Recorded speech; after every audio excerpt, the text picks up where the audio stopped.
Assalamu alaikum. I'm John Muhammad, the preacher of freedom, justice, and equality to my people here in the wilderness of North America, under the leadership of the Honorable Elijah Muhammad. I am eternally grateful to Almighty God, Allah, who came in the person of one Master Farad Muhammad, to whom we praise forever, for blessing me once again to be able to come and share this great wisdom that I have received from Almighty God, last messenger, the Honorable Elijah Muhammad. My beloved brothers and sisters, we are living in the day of the manifestation of God. We're living in the day and time of the manifestation of defects in everyone. We are today being forced by the God of righteousness to either be righteous or be evil and wicked and deceitful. As we used to say in the class, keep your ears open for that smart, crooked deceiver who would always try and put one over. My beloved brothers and sisters, there are things that happened since I have spoke with you last. I have received many phone calls around the country concerning the new beginning of the ministry of the final call. And you have been calling me and asking me, why? How could this be? I cannot speak for him, but I can speak for the Honorable Elijah Muhammad, for he taught me and trained me. So therefore, I cannot speak for the minister of the final call. But let me say this to you. Minister John Muhammad, is a minister of the Honorable Elijah Muhammad. I have grown, yes, from 74. Yes, he too have grown from 74. But now I want you to listen and listen well. That way you won't have to be calling me across the country. Want to know, what is the minister of the final call going to do? I don't know whether you remember. If you do remember, if you don't remember, you can buy a tape from the final call at a banquet that was given by the Minister Louis Farrakhan, who at that time invited me to come. Because there was problems around the country, the people were questioning him as to, they heard another voice in the wilderness crying. And they thought that we was at odds with each other. So I accepted the invitation, and I went out to the McCormick place. There he had his TV cameras rolling, and he said, me and the brother, Minister Muhammad, is not at odds. He's sitting here in the building with me. The cameras immediately went over to my table, and he pointed, and the cameras pointed me out as he pointed to where I was sitting. And he said, this minister, Minister John Muhammad, is teaching the Honorable Elijah Muhammad. He have a ministry across the country. And that's true. He said, so he is teaching the Honorable Elijah Muhammad message, teaching his teaching.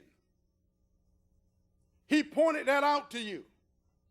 So those of you who were there, if you wanted to follow the teachings of Islam as taught by the Honorable Elijah Muhammad, you should have obeyed the instruction that he gives you then. He pointed me out and say, he is teaching. And if you want the teachings of Islam as taught by the Honorable Elijah Muhammad, in essence what he was saying, there's the man. Go follow him. But he didn't tell you to follow. He just pointed me out.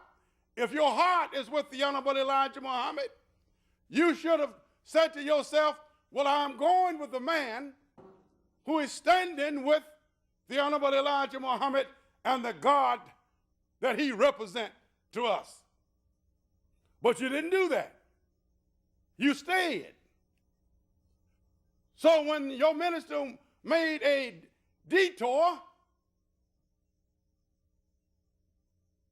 then you start calling me, want to know what? What I'm telling you now. I am following the Honorable Elijah Muhammad, the very idea and the concept and the objective of Almighty God, Allah was coming to separate the races, coming to separate black from white. That was the purpose, one of the purposes of God coming, to separate black from white. Not integrate them, but separate them. But the Honorable Elijah Muhammad told us that there were things to come down the road. And I agree with Brother Minister Farrakhan, there are things coming down the road that he has to do. And there's things that I must do. I must teach righteousness. I must teach deceitfulness. I must teach. When I came in, I made an oath to Allah. So did Malcolm. Malcolm made an oath, then he broke his oath. And we all know the history there. And then he talked about one would come, would make like what Malcolm done look like child's play. But let us look at this. You must not be moved by emotions, but when he pointed me out, you were so starstruck that you couldn't see me because you was gazing at the bright lights. But you didn't know oft-time bright lights blinds you that you cannot see. So my friend, the Honorable Elijah Muhammad, the messenger of God, and I want you to listen and listen well. This is a 4-part program. That way you don't have to call me around the country, want to know what's what. I'm telling you what's what. What it says, O you who believe, take not the disbelievers for friends, rather than the believer. Do you desire to give Allah the manifest proof against yourself? Then it says again, the hypocrites are surely in the lowest depth of the fire, and thou wilt find no help for them. We must understand, we're today in the valley of a shadow of death. Jesus had enemies. Some people thought that Malcolm did, so did others thought that they could speak better than the Honorable Elijah Muhammad. Some thought and think they looked better than the Honorable Elijah Muhammad. All this was foretold. Nothing new. Prophet Muhammad tried to, may the peace and blessings of Allah be upon him. He